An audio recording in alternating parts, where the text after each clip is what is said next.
किस किस नाम से पुकारते हैं, किस किस नाम से संबोधित करते हैं। संसार यहाँ से क्या संबोधन किया गया है, उस तरफ विशेष ध्यान देना चाहिए। लोग हैं, दुनियादारी है, अपनी अपनी मन मर्जी करते हैं, उसी हिसाब से बोलते हैं, चलते हैं। आप उच्च शिक्षा प्राप्त है तो आपको तो भाषा का सदुपयोग करना चाहिए। हाँ जी। तो सत्संग जी, जब मम्मी ने आके हमें बताया कि नारायण साकार हरि परमात्मा बहुत अच्छी वाणी देते हैं और हम सब वहां पे चला करेंगे, अब हरि जी का सत्य का साथ करेंगे, जिससे कि हमारी भी आर्थिक स्थिति सही हो सके और हम जाने आने से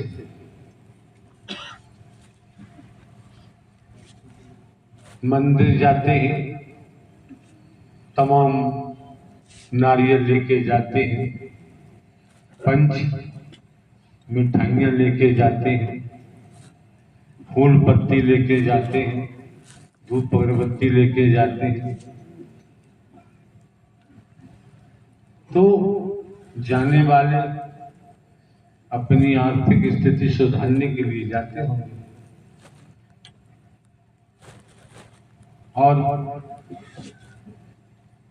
सहजता के तहत देखें कोई कमजोरी हमारी है, हम कितना ही छिपाएं वो कमजोरी निकल के बाहर आएगी। क्यों? आज युग किसका है? धन का युग है, तो धन की बात करते हैं। मानव मंगल मिलन सद्भावना समागम में धन कहां से आता है? ये व्यवस्थाएं क्षेत्र के महापुरुष अपना तन मन धन खर्च करते हैं,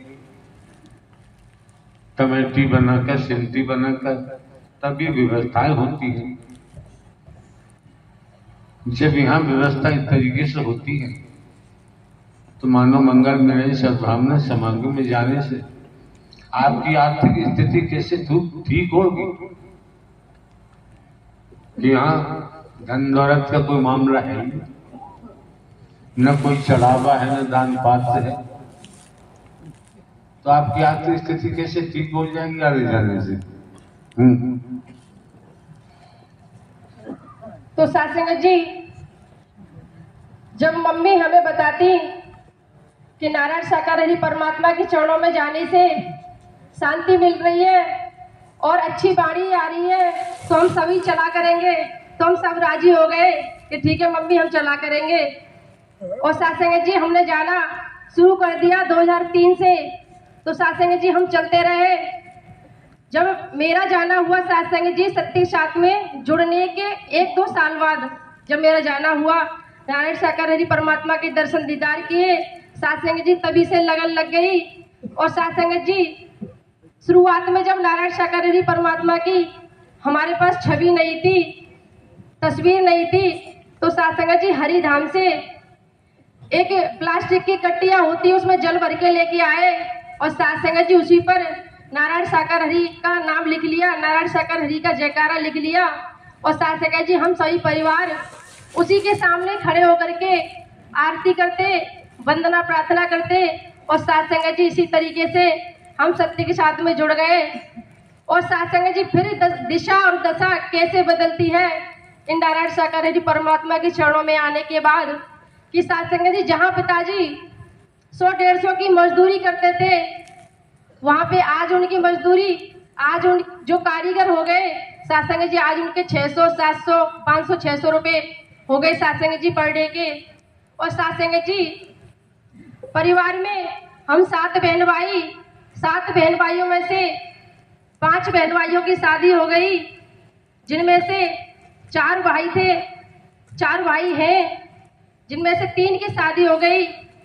और सत्संग जी, इन्हीं नारायण साकार हरि परमात्मा की रहमत से नारायण साकार यदि परमात्मा के बताई हुए सदमार्ग पर चलकर सत्संग जी सदकर्म कर कर हरि जी की वाणी सुनकर सत्संग जी आज दो भाई इंजीनियर हो गए।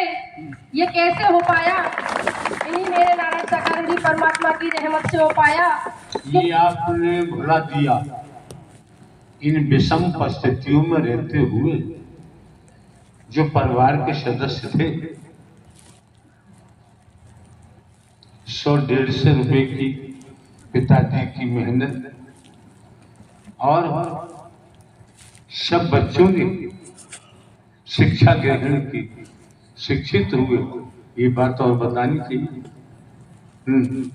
सत्संग जी सभी बहन भाई बीए, एमए, बीएड परिवार में है। सत्संग जी ये कैसे संभव हो पाया? इन्हीं मेरे नारायण साकार परमात्मा की रहमत से हो पाया। सत्संग जी एक भाई सिविल इंजीनियर है शाहजहांपुर में, और सत्संग जी एक भाई कंपनी के एयर कंडीशनर कंपनी के मैनेजर बन गए हैं अभी। सत्संग जी वो राजस्थान में पोस्टेड है। तो सत्संग जी ये कैसे हो पाया? मेरे नारायण साकार हरि परमात्मा की रहमत से। क्योंकि सत्संग जी ये मेरे नारायण साकार हरि परमात्मा ही है जो असंभव को संभव कर देते हैं। क्योंकि सत्संग जी जब सत्य के साथ में नहीं आते थे उससे पहले जब हमें पढ़ाई के लिए पैसों की जरूरत पड़ती तो सत्संग जी पिताजी ब्याज पर पैसे लेकर के आते थे। कभी 2000 लेके आए, कभी 5000 लेकर के आए। हम उस समय ब्याज नहीं जानते थे। जब देते पिताजी तो हम बढ़ के देते थे। तो मम्मी से बोलते कि मम्मी ये क्या होता है? पिताजी 2000 लेकर के आ रहे हैं, इनको बढ़ के क्यों दे रहे हैं? तो मम्मी कहती यही तो बेटा कर्ज की मार है, यही तो कर्ज की मार है। ऐसा जीवन जी रहे हैं, एक ना एक दिन ये जीवन बदलेगा, समय बदलेगा। क्योंकि सत्संग जब हमारे नारायण साकार हरि परमात्मा आए तो सत्संग जी वो जीवन बदल गया। और सत्संग जी आज अब जितना भी होता है, जैसा भी होता है सत्संग जी 5, 50, 25, 2, 4 सत्संग जी दे ही देते हैं। अब लेने की जरूरत नहीं पड़ती। और सत्संग जी बैंकों खेतों पे लोन लेना यानी कि कर्ज चलता रहता था उस समय। आज सत्संग जी न तो खेत पे लोन लेने की जरूरत पड़ती है, न किसी से मांगने की जरूरत पड़ती है। सत्संग जी जो एक कमरा था वो आज 5-6 कमरों में बदल गया, 2 मंजिल मकान बन गया। और सत्संग जी पशु बांधने के लिए जगह नहीं थी।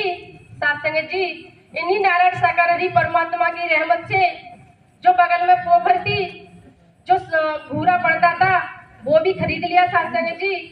और सामने एक खेत था सत्संग जी, वो मेरे चाचा ताऊ